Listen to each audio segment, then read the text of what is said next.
and feel like before it happens. Feel the forecast, streaming on CBS News.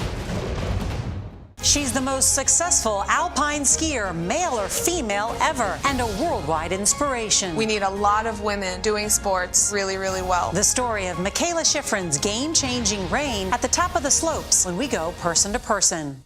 You can't get answers in a tweet on Face the Nation. We try to separate the noise from the news. You need to be able to. There is no more room in our city. New York City is receiving record numbers of migrants. Today, we're going to have more than 500 adults and children come through that door. Tensions rise as shelters reach max capacity. We don't have to take care of them. CBS Reports goes inside a crisis cities and families are facing as they fight to survive. The United States still has that glimmer of hope for people to come here. Fighting for a future. Now streaming on the free CBS News app.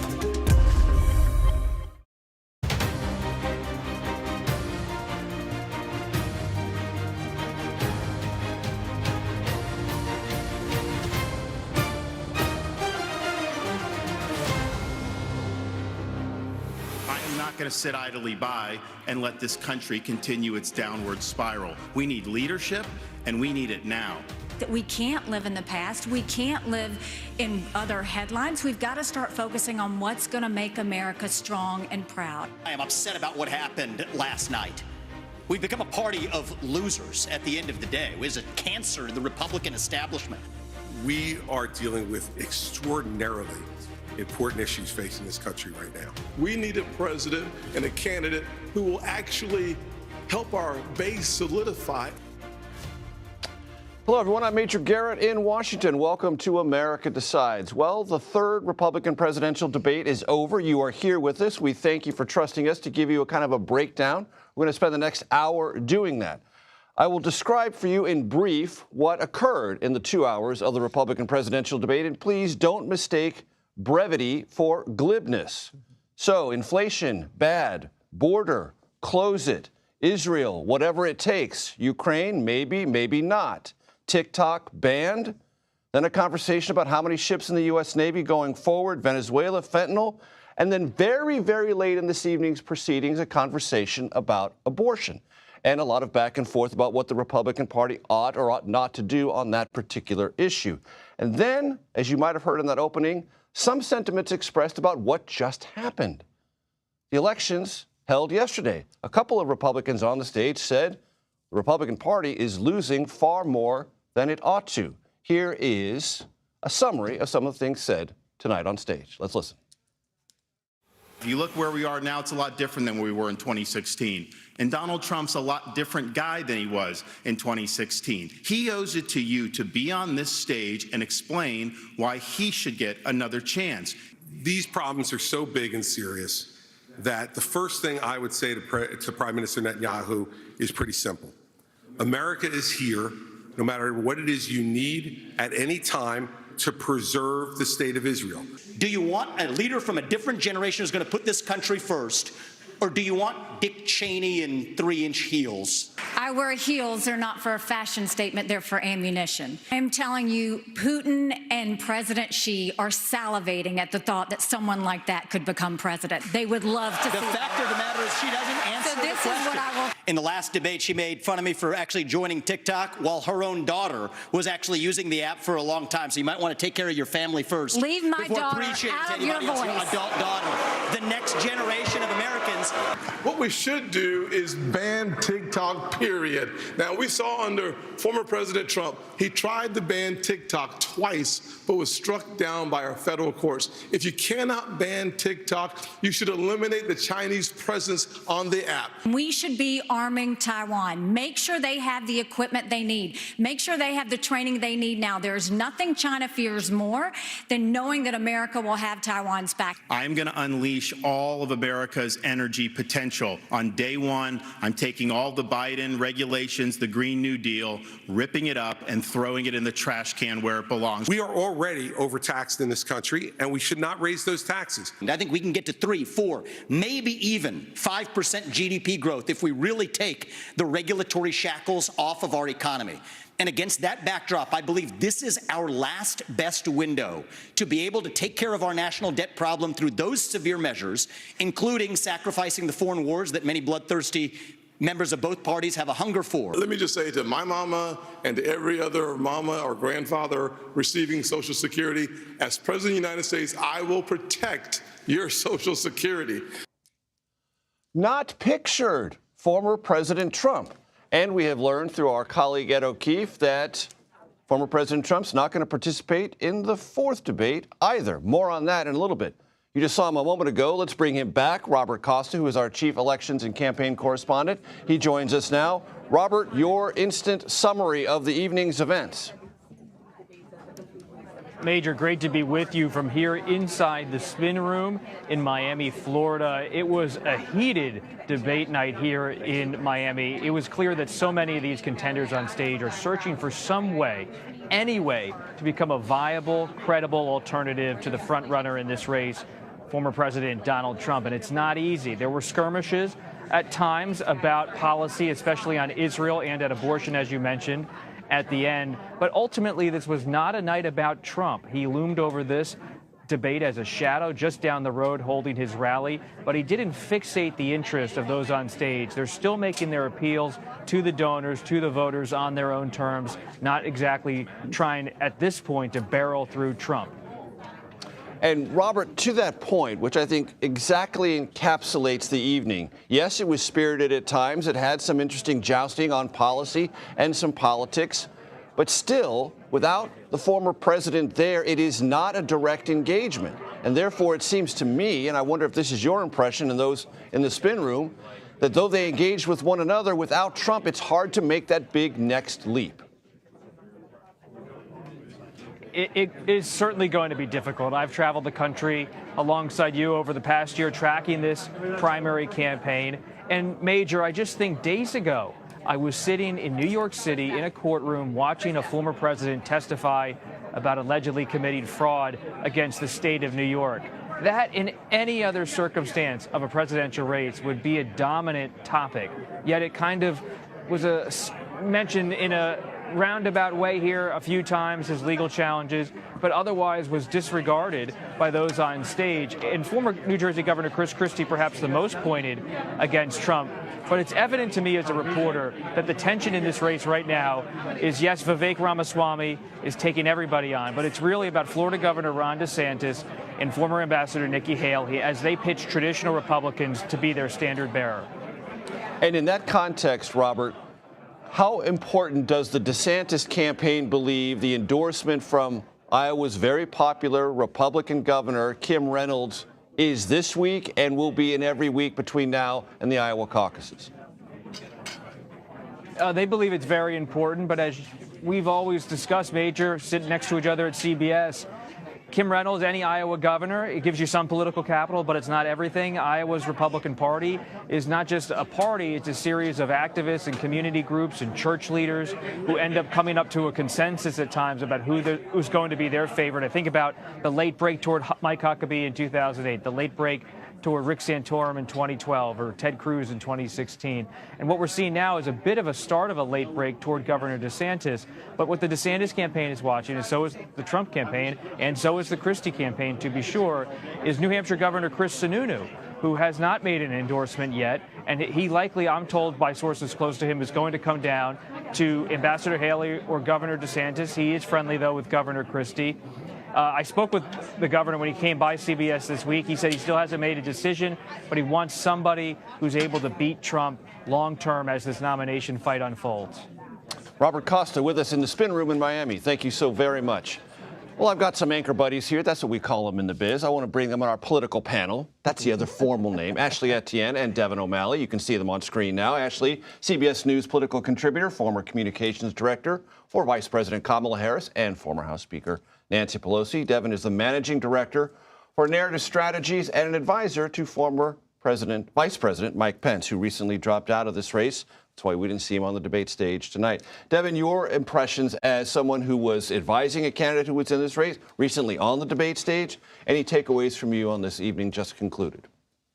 Well, I think we saw another debate that didn't really move the needle at the end in the big race. But ultimately here, we always viewed the campaign as a race to take on Donald Trump. And so to that extent, I think that DeSantis and Haley landed a number of blows on one another. I think that Vivek Ramaswamy needed to come out as likable because he hasn't done that in any debate yet, and I'm not sure he even came close to that mark.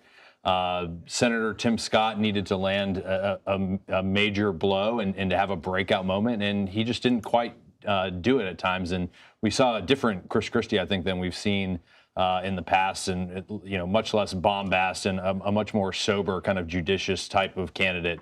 But again, I don't think anything moves the needle in terms of taking on Trump right now. But I think in the short term, the race to take on Trump, I think that Haley and DeSantis made a little bit of progress on one another. Devin, you know from bitter experience that fundraising is the lifeblood of a sustainable presidential campaign. There is a conversation going on among Republican donors right now. Where to put your money? Do you keep investing in DeSantis or do you move over to Haley? And I've talked to some donors who've already made the transition. There are lots of phone calls going on. Hey, look, if you haven't given, give to her now. Now's the time to back Haley. Do you think anything happened tonight to change those conversations or those allocations? I think the conversations that were happening before the debate will continue to happen. I think Nikki didn't backslide at all, right? I think she continued to show that she has foreign policy credentials. I would have liked to see a little bit more out of her on the domestic side, but she continued to show that she's a formidable candidate. She's not going to back down. She was impressive on stage. She hit back a very cheap attack from Vivek Ramaswamy when he brought up her adult daughter, which was totally bizarre. And she's a tough candidate, and I think she showed a really stiff spine, and I think that donors are looking for that in a candidate who might eventually have to take on Donald Trump head-to-head. Ashley, your impressions? I don't think, I agree that I don't think the needle was moved very far. I don't think anyone walked away with any different impression of any of the candidates than when they went in. I think what I was struck by, I think Nikki Haley met the moment. And she has consistently met the moment. She looked prepared. She had attack lines for everyone. She didn't let anyone slide or move. Like nothing went unanswered when it came to her. She got, overwhelming response from the audience, from everything from foreign policy to even her answer on abortion. Mm-hmm. So, I think she really proved herself to be very presidential. But I will say this, DeSantis totally disappeared on stage. I almost forgot he was even there. The entire time. So I don't know that I would put my money on him at all. I think if I'm a Republican donor, I'm betting on Nikki Haley. She performed very well and one of the things that fearless. Nikki Haley and those around her like to say about her campaign is it is the most threatening to President Biden if he's the Democratic nominee, as all Democrats expect that he will be, at least currently. Do you think that's true? Do you think Nikki Haley represents a tougher challenge if she became the Republican nominee than, let's say, former President Trump would? Absolutely, no doubt. I think if she wins, it becomes a totally different game. It's a different ball game. We have to recalculate, recalibrate on a lot of different fronts. So I think it definitely would be a tough, hard race. But here's the thing, she can't run away from Trump. So I think the Democratic Party would hold her accountable for his record. President Biden, strong footing, again, 4 cycles he's been winning, great record, bipartisan record. Many of the things that she can't say that would contrast well with her, but I definitely think it would be a tough race. Devin, very quickly, do you think Nikki Haley has a chance, and I mean a real chance, to become the Republican nominee? I do. I think the air of inevitability has increased and continues to increase around Donald Trump, but a lot remains to be seen with his legal challenges in the spring, and I still think that there is a candidate that could emerge, and I think that Nikki's positioned herself well to be that candidate. Here's the other thing. In politics, all that matters is a trend line. Mm-hmm. Her trend is going up in terms of polling, fundraising, so she's in a strong position. Control room was telling me ever so politely I need to say thank you, at least for the time being. Ashley Etienne, Devin O'Malley, thank you very much. The front runner of the Republican primary, well, yes, as mentioned, he skipped this debate. What was Donald Trump doing instead? Well, he was counter-programming. More on that. You're streaming America Decides.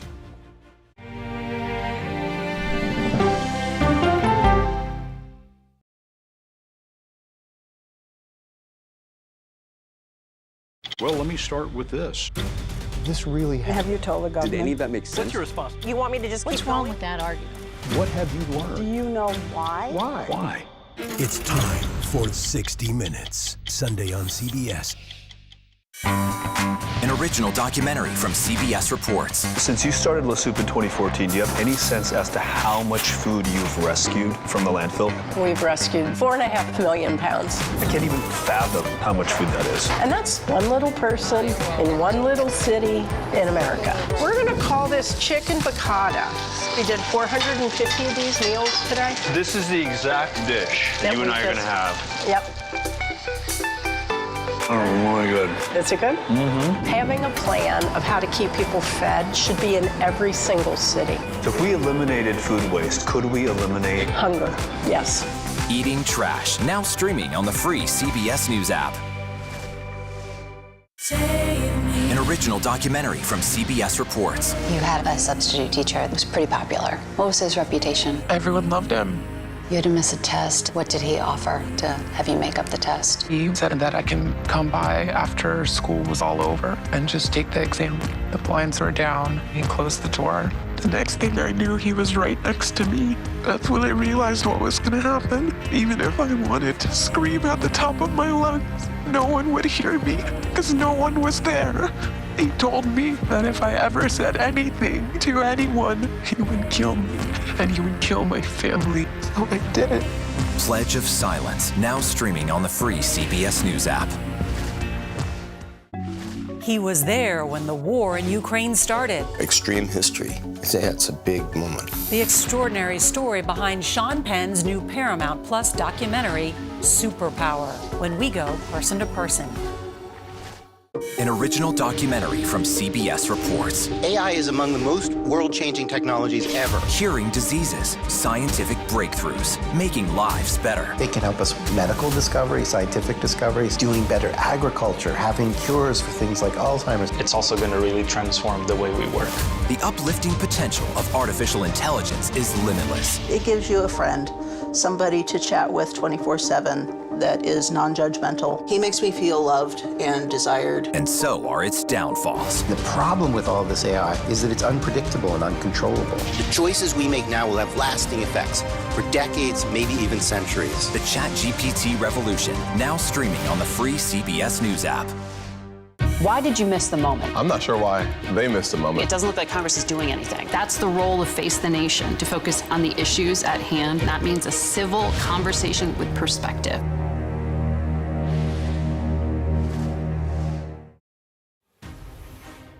Welcome back to America Decides and our continuing very good coverage of the third Republican presidential debate. I just threw that in. Republican presidential candidate Will Hurd joins us now from the debate spin room in Miami. He is speaking to us, full disclosure, as a surrogate for Nikki Haley's 2024 presidential campaign. Will Hurd, good to see you. I'm sure you believe Nikki Haley won. Let's skip that part, or at least tell us the part where you think you can explain why she won. Yeah, I think she won because she showed, from whether it was the issue of domestic policy, foreign policy, or abortion, she showed real leadership. This is why she is proving that she's the only alternative to Donald Trump. This race is coming down to a man and a woman. And you're seeing what is happening in New Hampshire and in Iowa, what Nikki Haley is being able to do. She also showed a grasp of the serious issues that we're facing as a country. She recognizes that we have multiple domains in which to fight the Chinese and potentially the Russians and all of our adversaries. And I think this is why America saw what a Republican president, the next Republican president, can look like, because of her grasp of the issues. Will, you know the knock that other campaigns say about Nikki Haley? She's the perceived moderate. A moderate will never win the Republican nomination as the party is currently constructed. Your reply to that? Well, my reply to that is that's pretty crazy. You know, Nikki Haley is America's choice. When you look at a guy like Vivek, he's TikTok's choice. When you look at someone like Ron DeSantis, he's more interested in being a image of Donald Trump than following his own advice. And so that's the reality. Nikki Haley is tough. She's smart. She's smooth.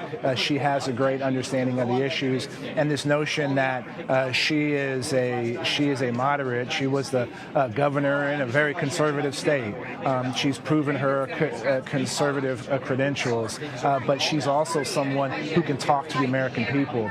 The fact that she had a grasp of issues that every day voters are dealing with is a sign of respect. She's also the only person that understands the impact of serving overseas and serving or having someone serve in the military because her husband is away right now. So this notion that she's the fact that everybody on this stage attacked her is a sign that this momentum is real, and she has a chance, and she's the person that's best to beat Joe Biden. Everybody's been talking about this poll from New York, the New York Times poll, but guess what? The thing everybody's forgetting to talk about is that Nikki Haley was beating Joe Biden by a bigger margin than any of the other Republican candidates. That's why we have a choice, and this is why I want to start seeing some of these other candidates get behind Nikki Haley now, so that we can have wins in November and not see what happened last night happen in 2024.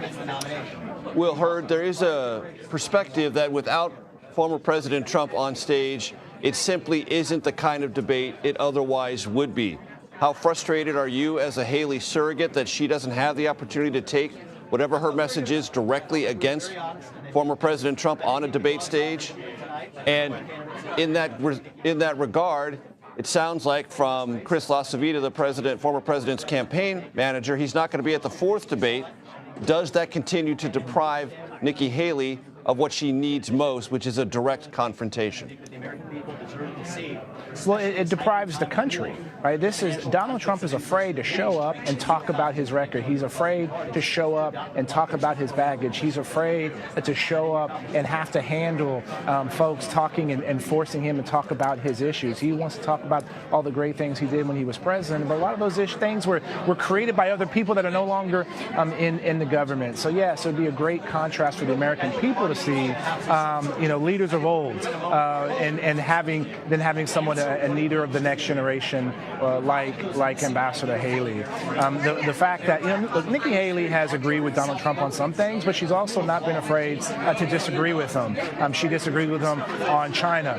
Xi Jinping is not someone to cozy up to. She disagrees with him on Ukraine and recognizes that defending Ukraine is good for the U.S. national interest. She disagrees with him on his criticism of Israel and what's happening right now. So she's proven that she's willing to do that, and she's proven her conservative credentials, and she's proven that she's willing to have serious conversations and has a grasp of these issues that are going to impact every single American over the next couple of years. Former Texas Congressman, one-time presidential candidate, and now Nikki Haley surrogate, Will Hurd. Thank you so much for your time. We will take you back to the spin room for more debate night coverage. That's in a moment. In the meantime, you're streaming America Decides.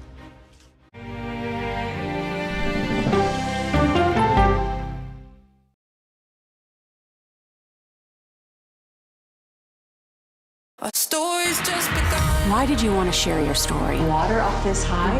Where are these coming from? That's the million-dollar question. I'm a very curious person. I wake up every morning asking, what's happening in the world? Why is this happening? And how do we answer that question on the CBS Evening News?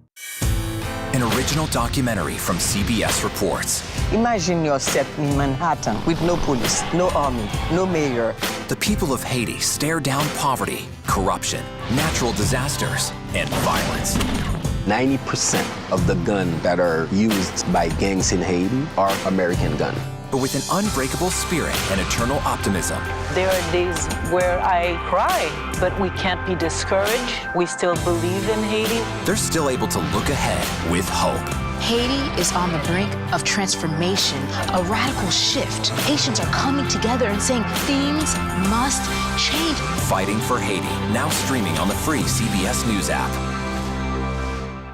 We aim every night to be factual and fair. That's our goal. An original documentary from CBS reports. Controversial Congressman George Santos. Why won't you answer our questions? How did he manage to get elected? Thank you very much, and God bless you, and God bless the USA. George Santos' campaign was a campaign of deceit, lies, and fabrication. And who is he, really? I knew him as Anthony DeVolder from Queens. Really, who he is, he's a fraud. I compare him to the Tinder swindler. From people who know him, the truth, the facts, the lies. He would say that he was worth $100 million. It's an incredibly cynical episode in American politics, beyond satire. Had you ever seen anything like this? No, and I hope I never see it again. Campaign of Deceit, now streaming on the free CBS News app. Since childhood, she never stopped reaching for the skies. Now she's spent more time in space than any other American. I like being a part of something bigger than me. Peggy Whitson's extraordinary career as a history-making astronaut when we go person to person. Feel the forecast on the CBS Evening News with Norah O'Donnell. I think I asked direct questions. I don't know that they're tough questions per se. Why aren't you holding yourself to that standard? It doesn't look like Congress is doing anything. What has to happen? That's the role of Face the Nation, to focus on the issues at hand. And that means a civil conversation with perspective.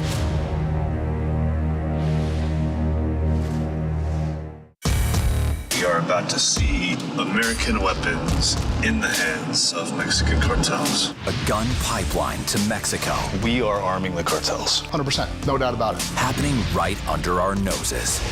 Who's doing something about this? Nobody. A CBS Reports exclusive. Most Americans have no idea that we are effectively arming the enemy next door. This is the story the American people need to know. Arming cartels, now streaming on the free CBS News app.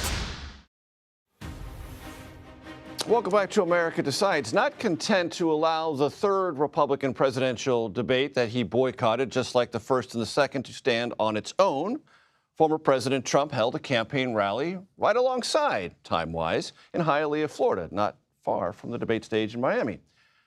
And he did so while those Republican challengers faced off in that aforementioned third debate of the primary season.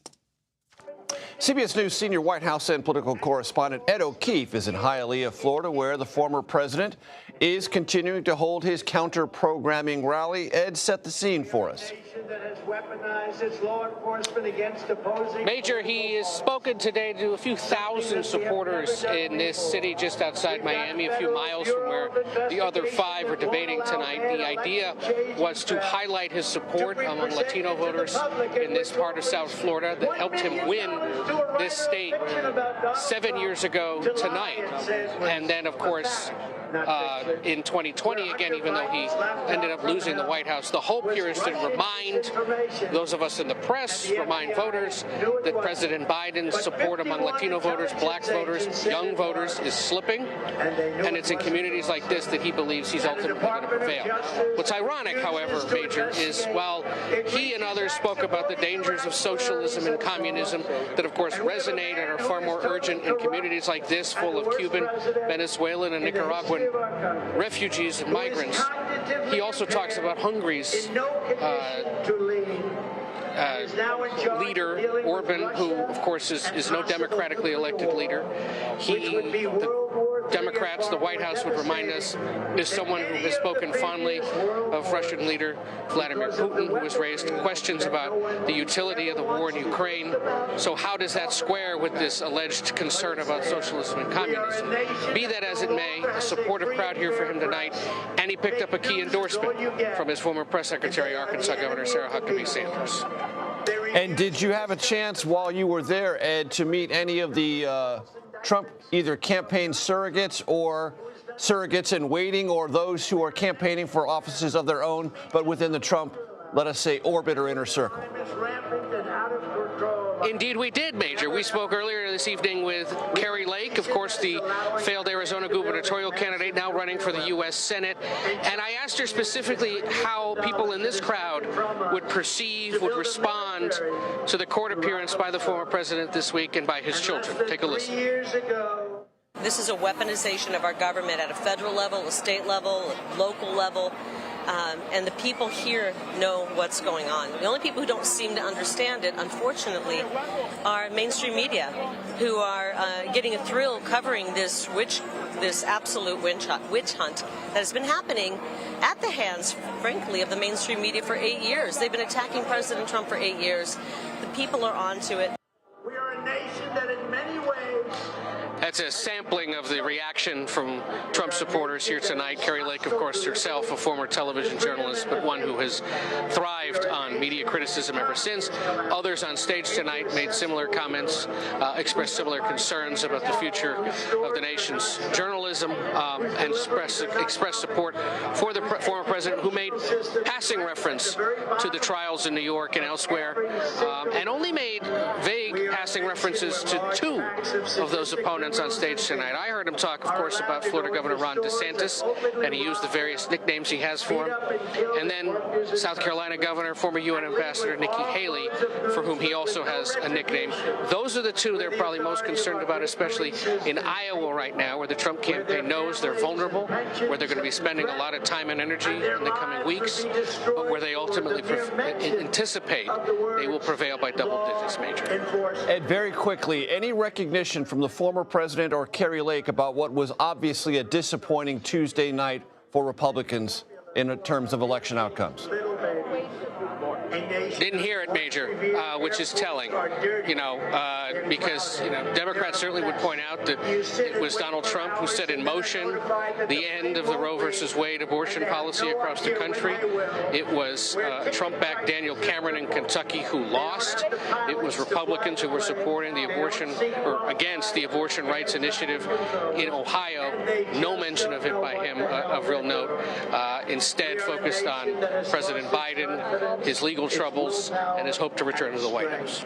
Ed O'Keefe in Hialeah, Florida, we thank you so very much for your time. CBS News political director Finn Gomez joins us now from Miami in the Spin Room post-debate. Finn, your impressions and what people are saying there in the ever-truthful Spin Room. Yeah, the ever-truthful Spin Room. We've already seen a bunch of surrogates, and Vivek Ramaswamy's right here, right next to me. But the big dynamic here that everyone is talking about is the back and forth between Nikki Haley and Governor Ron DeSantis.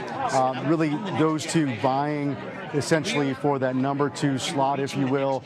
In recent polling, we've seen that they have essentially been even in second place, a distant second place, to Donald Trump. But still, you saw a lot of back and forth between those 2.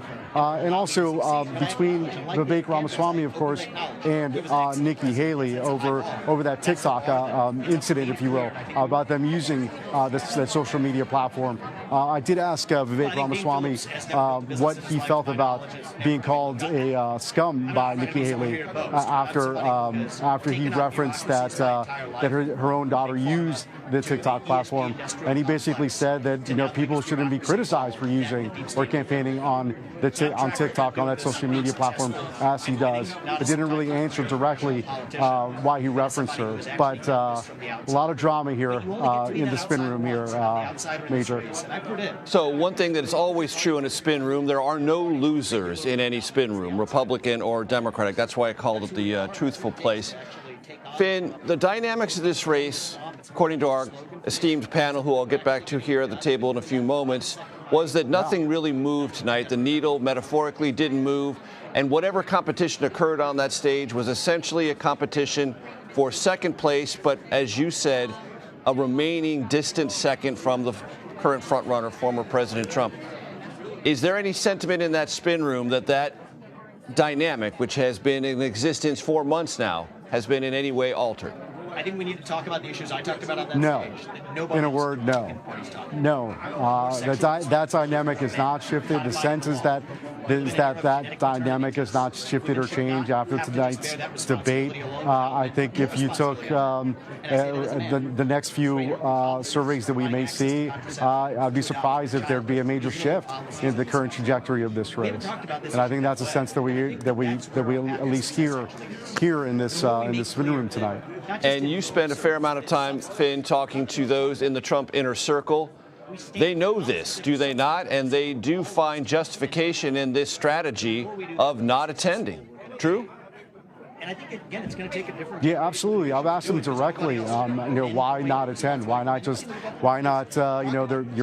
your boss likes to get in front of a camera, frankly, and speak to millions who want to speak to his supporters. And they frankly say over and over and over again that it's not worth the political risk. They've calculated it. He's so far ahead that by him coming to these debates, by him mixing it up with the rivals who are frankly so far behind him in the recent polling, that it's not worth the political risk to do that, to engage at this level. I have heard from senior Trump officials who told me that they're not going to play prevent defense either. They're not going to take this for granted. They do feel confident about the trajectory, but I do not expect any change in the upcoming debates of having the former president attend. CBS News political director Finn Gomez, thank you so much. I mentioned them a second ago. Let's bring back our political panel. My anchor buddies here at the table, Ashley Etienne, Devin O'Malley. Devin, is this ultimately, though it frustrates the Republicans on stage, smarter than not for the former president not to be there? If you're former President Trump, I don't know why you would be up on that stage. I think at least 4 people would probably be slinging arrows your way and would be exposing a lot of your vulnerabilities and weaknesses and putting you in a tough position to explain some of the changes that he's gone in just the last couple of years on policy. I think this is a former president who campaigned as a conservative, who, with Mike Pence by his side, governed as a conservative, but has abandoned those conservative policies and adopted a campaign of grievance and has begun to talk about, he's abandoned the issue of life, as we talked about earlier. He wants to talk about essentially a 10% tax on all Americans by imposing tariffs on goods coming into the country. I mean, these are a complete and using words like retribution. Yeah, and so and getting rid of the Constitution. I mean, a whole lot of it. Chief among. Right. And Ashley, as someone who there. views this from a Democratic lens and an avid supporter of President Biden's reelection campaign, are you happy he's not debating? Do you want him to be off stage and soft in case there are debates in a general election? You mean Donald Trump? Yes. No, I want Donald Trump to be debating with the other Republican candidates, because I agree with Will Hurd that the American people deserve to hear from him. Mm-hmm. I mean, especially in this moment. I just wanted to say, though, I just got some talking points from the Democratic Party, and their sort of lines coming out of the debate was, last night, MAGA Republicans lost. They're doubled down on that losing agenda tonight in the debate. And I think that that's absolutely true.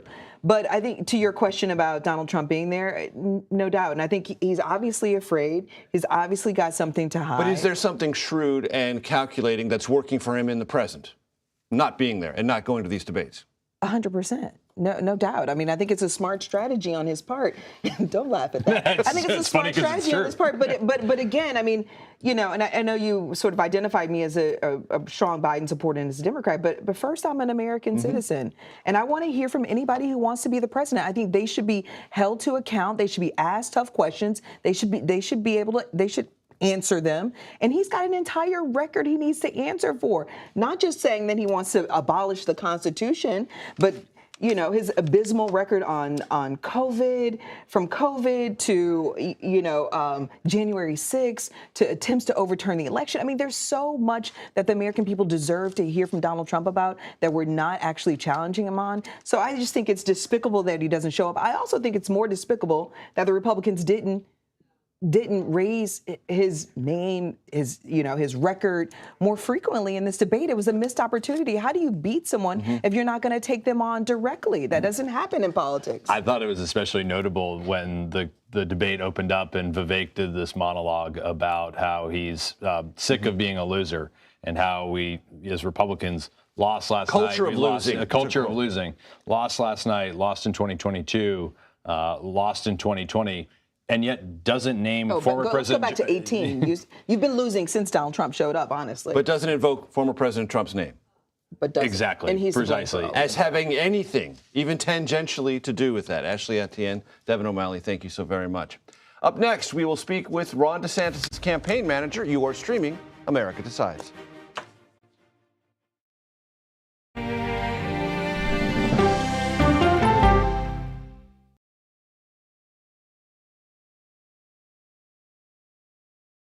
On Face the Nation, the way to learn is to listen. We may have a recession. Listening to how someone explains themselves is so key to understanding their perspective.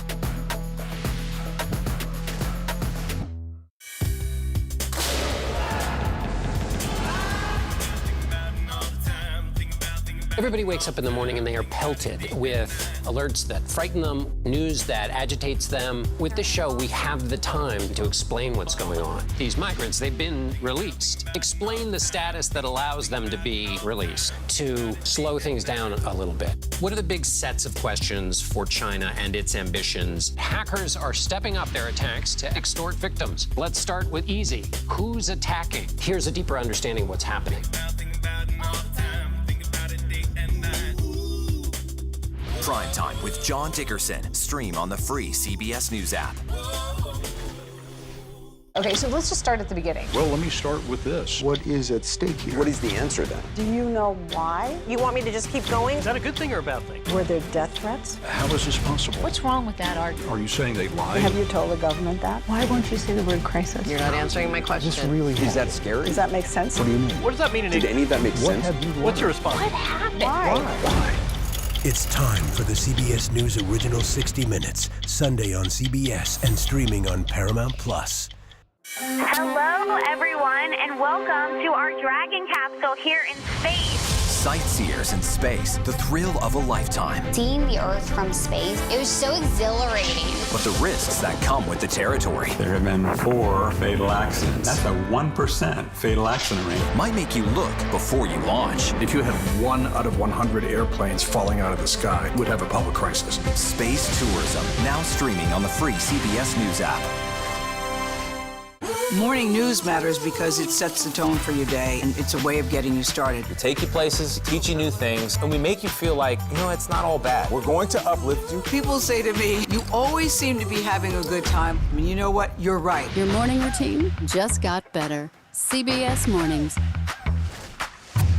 When weather turns extreme. A massive storm with winds of 150 miles per hour. The storm strengthened again overnight. CBS News and the Weather Channel bring you virtual weather technology so advanced, so real, you'll have time to get prepared. Feel the forecast. Weather when it matters most on CBS News. I wake up every morning asking what's happening in the world, why is this happening, and how do we answer that question?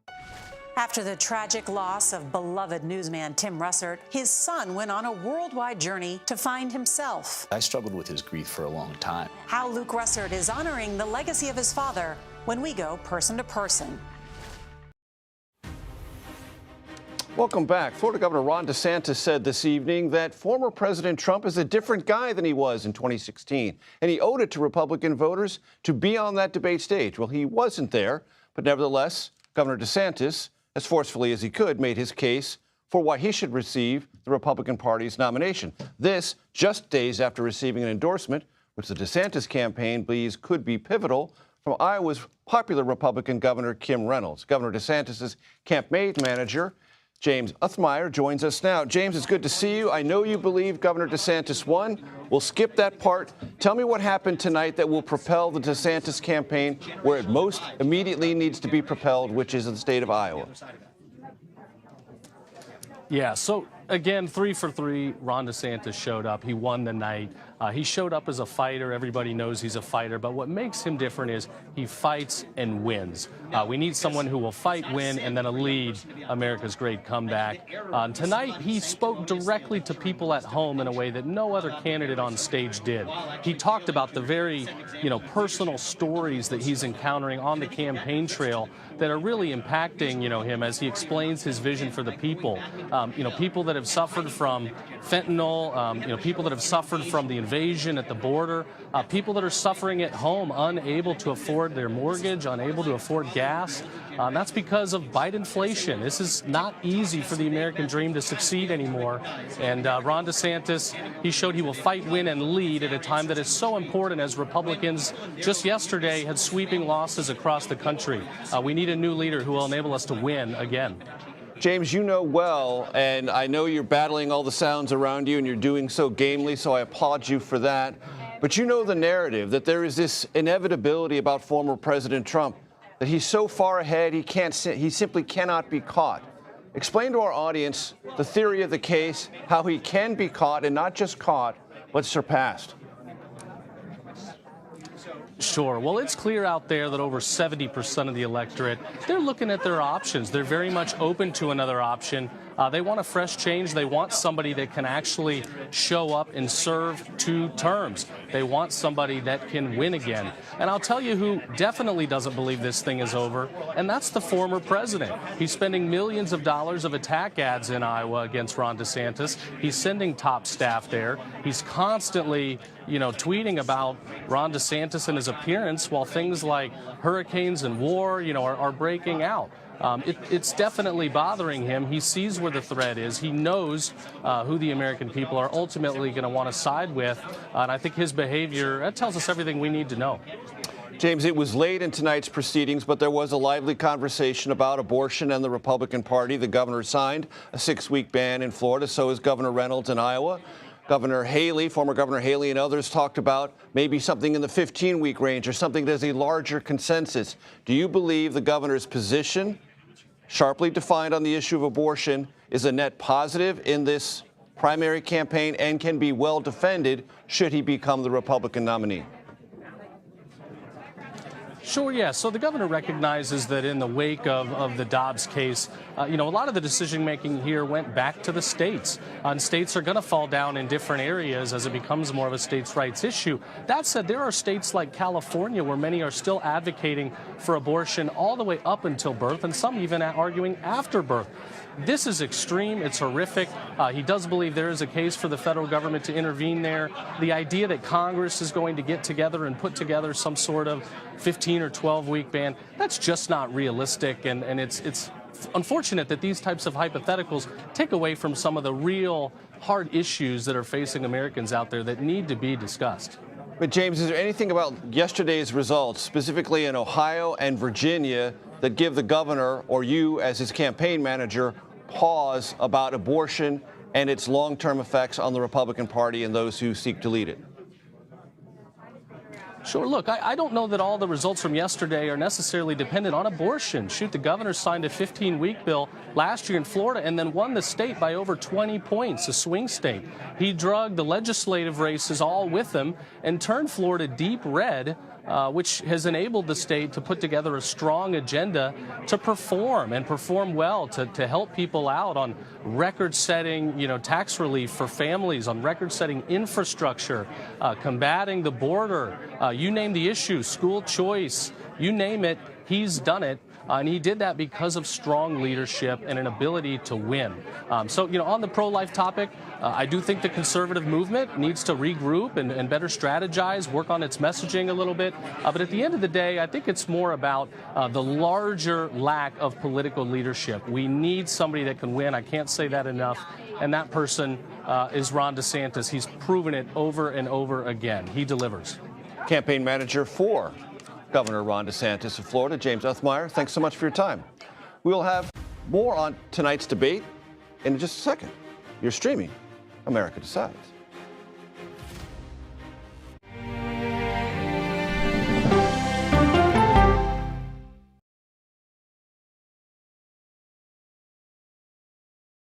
Our story's just begun. Why did you want to share your story? Water up this high? Where are these coming from? That's the million-dollar question. I'm a very curious person. I wake up every morning asking what's happening in the world, why is this happening, and how do we answer that question on the CBS Evening News? An original documentary from CBS Reports. Imagine yourself in Manhattan with no police, no army, no mayor. The people of Haiti stare down poverty, corruption, natural disasters, and violence. 90% of the guns that are used by gangs in Haiti are American guns. But with an unbreakable spirit and eternal optimism. There are days where I cry, but we can't be discouraged. We still believe in Haiti. They're still able to look ahead with hope. Haiti is on the brink of transformation, a radical shift. Haitians are coming together and saying things must change. Fighting for Haiti, now streaming on the free CBS News app. We aim every night to be factual and fair. That's our goal. An original documentary from CBS Reports. Controversial Congressman George Santos. Why won't you answer our questions? How did he manage to get elected? Thank you very much, and God bless you, and God bless the USA. George Santos' campaign was a campaign of deceit, lies, fabrication. And who is he, really? I knew him as Anthony Dvoldar from Queens. Really, who he is, he's a fraud. I compare him to the Tinder swindler. From people who know him, the truth, the facts, the lies. He would say that he was worth $100 million. It's an incredibly cynical episode in American politics, beyond satire. Had you ever seen anything like this? No, and I hope I never see it again. Campaign of Deceit, now streaming on the free CBS News app. Since childhood, she never stopped reaching for the skies. Now she's spent more time in space than any other American. I like being a part of something bigger than me. Peggy Whitson's extraordinary career as a history-making astronaut when we go person to person. Feel the forecast on the CBS Evening News with Norah O'Donnell. I think I ask direct questions. I don't know that they're tough questions per se. Why aren't you holding yourself to that standard? It doesn't look like Congress is doing anything. What has to happen? That's the role of Face the Nation, to focus on the issues at hand. And that means a civil conversation with perspective.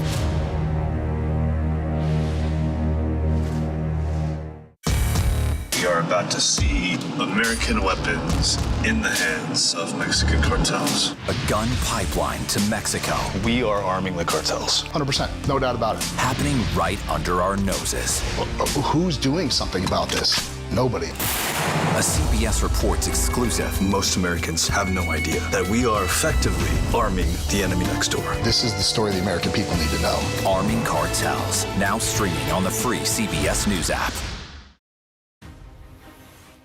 Welcome back. Transparency. Politicians talk about it all the time. I'm going to be a little transparent. This is the last block of our hour conversation about the third Republican presidential debate. We're going to go to the panel, but there is a possibility while I'm talking to the panel, Republican presidential candidate Tim Scott may be available to us. And so I may have to interrupt, and we'll go back to Miami to talk to Senator Scott if he becomes available. In the meantime, let's bring back our panel. Ashley Etienne, Devin O'Malley.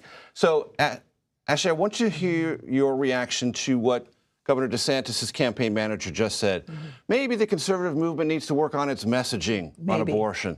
Whenever I hear that, it's a messaging problem, I always say, no, it's probably a policy or fact problem. Or candidate problem, too. Or candidate problem. Yeah. Your take on that? I mean, I think the Republican Party is in an identity crisis. I think tossing around these words, moderate, conservative, don't matter anymore. I think that they're completely lost in the wilderness. So I don't really buy that. I mean, I think the real question, yes, all due respect, Major, please, should have been why it is that the Republican field is not coalescing around one candidate, and that candidate being DeSantis. Right. He right now is in the strongest of positions. But for some reason, folks, as he pointed out, 70% of Republicans are looking for an alternative, but yet he's been in this race for 6-7 months, and it's not him. You know, at what point does it become, to your point, it become more about the candidate than it is about the message? Where he started looked a lot stronger than where he is now. The summer has been an unkind summer to the DeSantis campaign, the DeSantis super PAC, and the DeSantis stock in the Republican Party. But he's still above water. I mean, this is compared to Vivek Ramaswamy, who has been underwater since September 11th. But so I guess Ron DeSantis, there was a sort of anticipation about DeSantis that has not been realized. And I think if you look at all the candidates, Ron DeSantis has faced, I think the number somewhere along the lines of $28 million in negative attack ads, and he's still above water. I think that's saying something. I think we discussed, when we were off air a moment ago, that we noticed a softer tone from him. And I think that this is something intentional on his part. I think there's a recognition that in order to be the Trump alternative, you need to stop talking like Trump and stop emulating his policies and stop emulating his style and tone and tenor. And I think we kind of started to get there. And I think all of that will help show voters that he is more electable. When I say more electable, that he can beat Trump, because if you're not, out of that 70%, there's 10 to 20% that would go back to and support Trump if they were given the option, but they need to be presented with an alternative. And DeSantis hasn't really given them that alternative. They've given him more Trump. And if you're given more Trump, why wouldn't you just be with Trump, at the end of the day? Yeah, my best advice, I thought DeSantis' big breakout moment is when he really leaned on his biography, when he talked about his from the bottom to the top story. And I think that's where he should get back to that point, stay there. And then enter in through your policies, your policy agenda, through your personal story. And I think that's what will have more resonance with people, humanize him more, and really get him out of this sort of conservative versus not, but make him seem very practical and connected to the American experience. From your perspective, Devin, what is the rationale for Vivek Ramaswamy? Does he look to you like just a Trump wingman there to knock down anyone who might be a threat to President Trump's renomination? I guess there was an argument for that early on, but as his favorability wanes, what's the efficacy, in that? I think people just tune him out now, and I'm not really sure how much value he added to the debate today. So yeah, I think that was my first thought early on when he first emerged and we were still in the race. And I assume that's what he's still doing, but I don't know how much value there is in it. And Ashley, again, your closing impressions on former Ambassador Haley. If you were to pick a quote unquote winner tonight, would you say by a slight or large margin it was former Ambassador Haley? Overwhelmingly, I would pick her and select her as the winner by a huge margin. Again, she presented herself very strong, fearless. I mean, all the things that resonate with Republican voters. Strong, fearless, prepared. And so, yeah, I think the question is let's see if she gets a bump after the debate. We will see if she gets a bump, and it all really augurs about what happens the next couple of weeks, or maybe 3 or 4 weeks in Iowa. Much more conversation. I got to close it out now. Devin O'Malley, Ashley Etienne, thank you very much. Well, Senator Tim Scott didn't show up, so, maybe next time. Thanks so much for joining us. That does it for tonight, a full hour of post-debate coverage. I thank you for hanging out with us. I'm Major Garrett. You're streaming CBS News. We'll see you next time.